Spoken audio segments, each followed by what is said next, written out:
Muy bien, gracias Cristina. Son las 7:28. Vamos a hablar sobre la Asamblea Nacional, de los proyectos de ley que ahí se discuten, que quiera que no, nos afectan a todos directamente, por más que parezca algo lejano que están allá discutiendo. Sí, están discutiendo sobre aquellos temas que tienen que ver con cada uno de nosotros.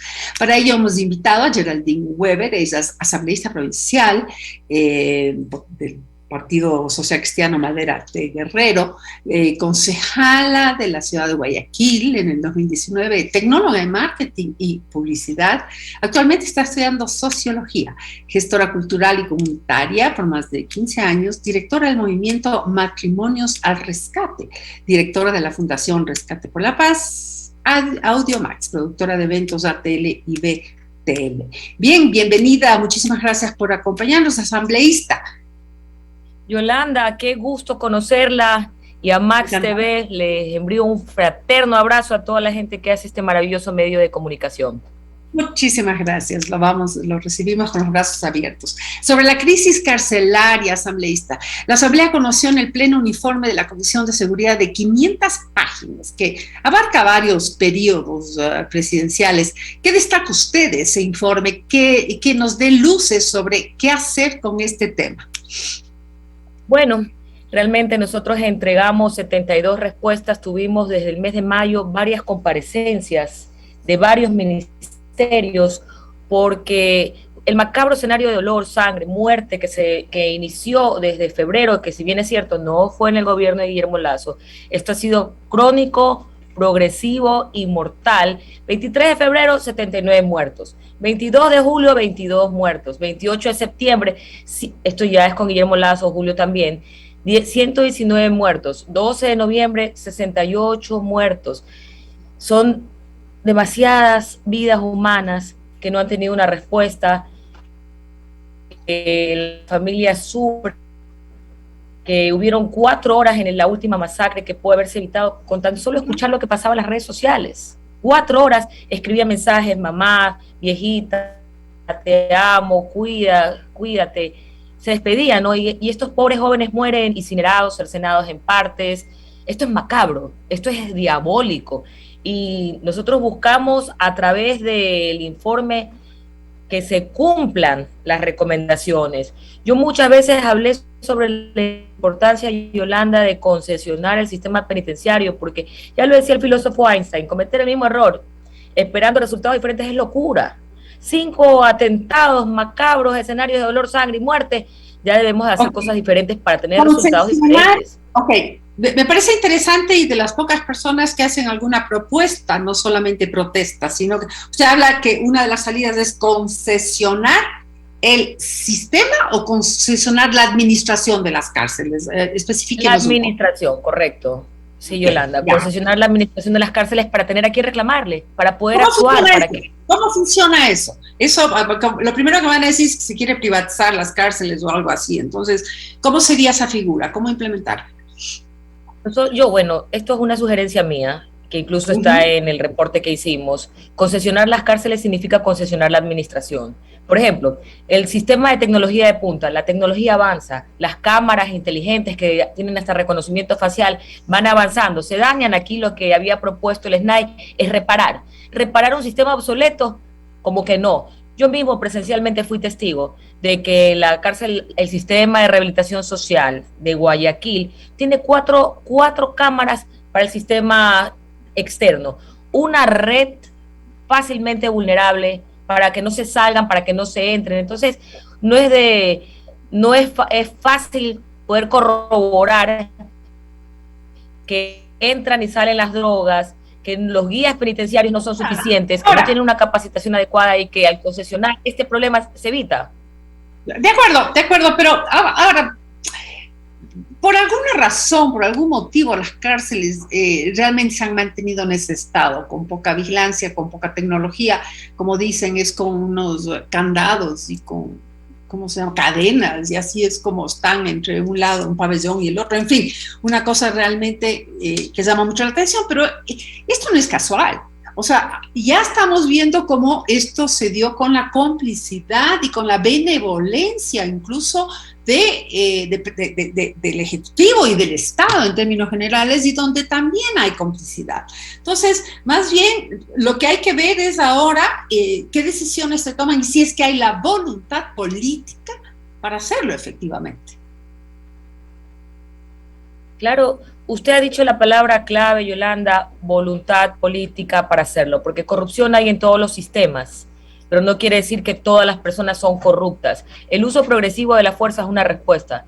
Recuerde que el uso progresivo de la fuerza se utiliza en dos ocasiones, cuando la vida del policía está en peligro o la vida de un ciudadano está en peligro. Tiene tres principios de la Corte Interamericana de Derechos Humanos, que son necesidad, cuando se determina que hay una necesidad para utilizar la fuerza; legalidad, que el reglamento que actualmente tiene la policía se eleve a una ley orgánica garantista de derechos, como le decía, tanto de los ciudadanos como de la policía; y proporcionalidad, que se emplee la fuerza adecuadamente, que no sea abusivo el uso de la fuerza, sino que sea bajo la modalidad de la Corte Interamericana de Derechos Humanos, que garantiza los derechos de las personas.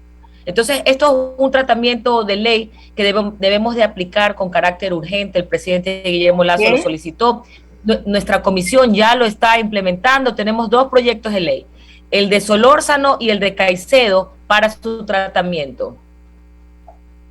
¿Y cuál es la diferencia? Disculpe, porque hay aquí el tema de fondo es que la policía presentó este proyecto de ley, ¿verdad? Y usted dice que ya lo están tramitando en la comisión.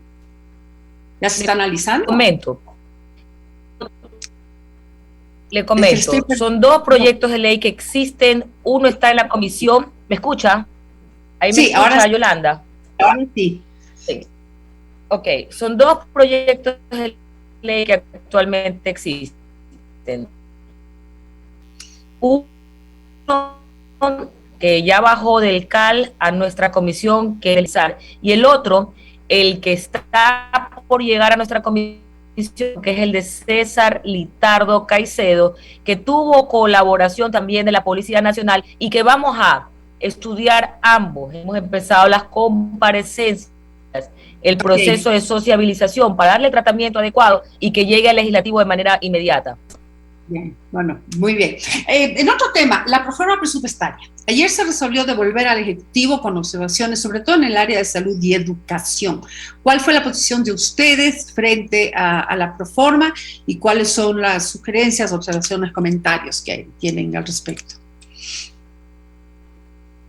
Bueno, nosotros, de acuerdo a la proforma presupuestaria del 2022, el plan cuatrianual presentado por el gobierno, en mayoría hemos estado en abstención, porque se ha demostrado públicamente que esta proforma presupuestaria 2023 y el Plan Nacional de Desarrollo, lejos de generar crecimiento económico, empleo, que son de corte fiscalista, aumentan los impuestos, incrementan el gasto fiscal, reducen la obra y los servicios públicos, restringen el crecimiento de exportaciones e importaciones en relación con el Producto Interno Bruto, y es por eso que nosotros nos hemos abstenido de participar, ¿no?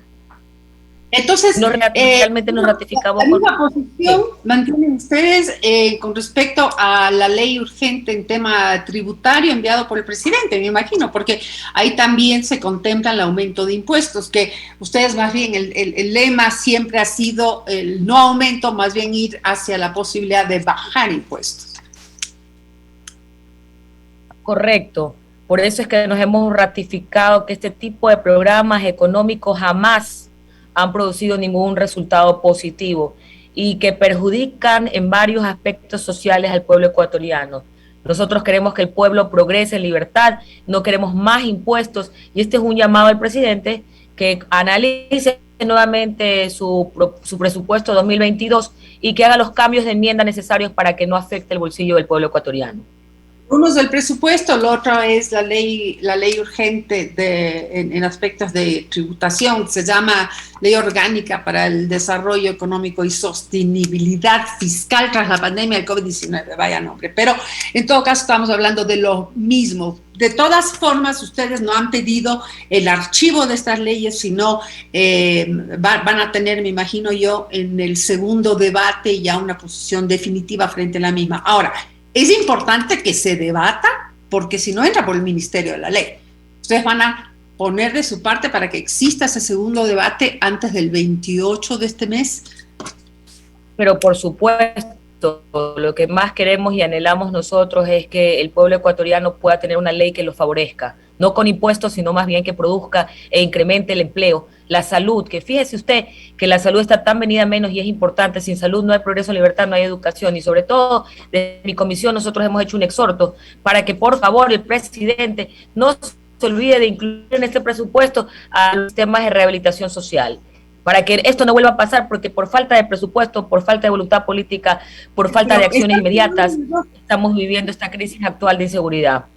Ya, estamos hablando de dos cosas, asambleísta, porque uno es la proforma que de ley tiene que de alguna manera aprobarse, o sea, esa quiera que no, pero estamos hablando en cambio también de la ley tributaria que entró de forma urgente, tiene que ser aprobada de forma urgente, y de no serlo, entraría por el Ministerio de la Ley. Esa tiene varias observaciones, entre esas el asambleísta, por ejemplo, Esteban Torres, que dice que Guillermo Lasso difiere con las promesas de campaña y catalogó esta ley como traición a la clase media y a la clase profesional. Sin embargo, si ustedes no la discuten en una segunda instancia, entra por el Ministerio de la Ley. ¿Cómo está?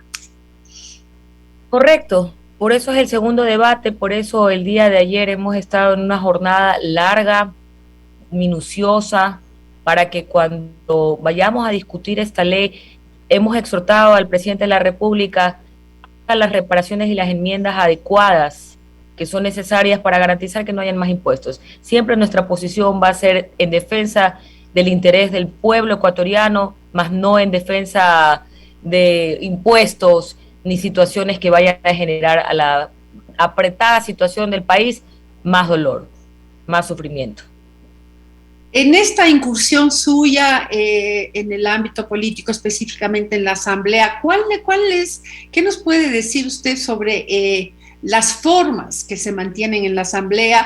Y como habría dicho José Hernández en un artículo de Cuatro Pelagatos, en donde más parece que lo que se trata hacia afuera, lo que se difunde es un discurso, es una narrativa por parte de los asambleístas, pero a la hora del té, internamente lo que se hace es negociar de acuerdo a los intereses partidistas y en algunos casos intereses personales. Es interesante su observación, Yolanda. Yo a veces considero que es necesario menos debate y más acción. Hay, por ejemplo, la ley del uso progresivo de la fuerza, como yo le explicaba hace un momento, es necesaria para proporcionarle a la Policía Nacional el marco jurídico de acción sin que ellos sean detenidos, y estamos debatiendo a veces cuestiones que no son de carácter urgente, son todas importantes, pero en este momento actual que vive el país, crisis de seguridad, es necesario darle aplicación y tratamiento inmediato a este tipo de leyes, a este tipo de situaciones. Si bien es cierto, todo es importante, pero hay que saber clasificar lo urgente de lo importante. Esa es mi lectura de lo que está sucediendo en la Asamblea, y siempre en la vida son procesos de aprendizaje que se pueden mejorar, que se pueden sugerir, y estamos en esta situación para hacer un cambio histórico por el bien de la ciudad, por el bien del país, por el bien de los ciudadanos. Usted sabe que yo fui elegida por la ciudad de Guayaquil, y aquí es donde la delincuencia está más desatada que en ninguna parte del Ecuador, y es alarmante. En mi despacho llegan madres llorando que sus hijos murieron en lo que pasó recientemente el 12 de noviembre, o que sus hijos tienen tuberculosis, que están muy enfermos y no ha habido esta categorización. Entonces, esto es urgente. Si no atendemos la ley del uso progresivo de las cárceles, si no atendemos para salvar este tema urgente de la seguridad, si no atendemos lo urgente, ¿cómo vamos a atender lo importante? Muy bien, Geraldine Weber nos dice que debido a la atención de lo urgente, por lo pronto lo importante no se atiende con la misma celeridad, pero sí hay que hacerlo definitivamente.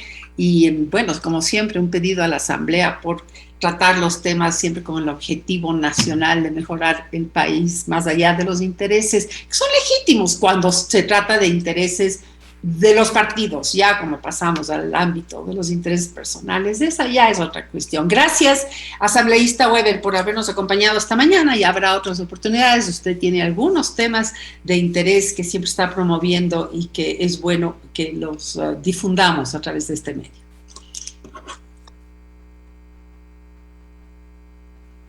Parece que se nos frició. Por la entrevista, cuente con eso. Que Dios la bendiga. Muy amable, gracias, un gusto. Y bueno, ya llegó viernes, como diría Jorgito, de nuestro sector de producción.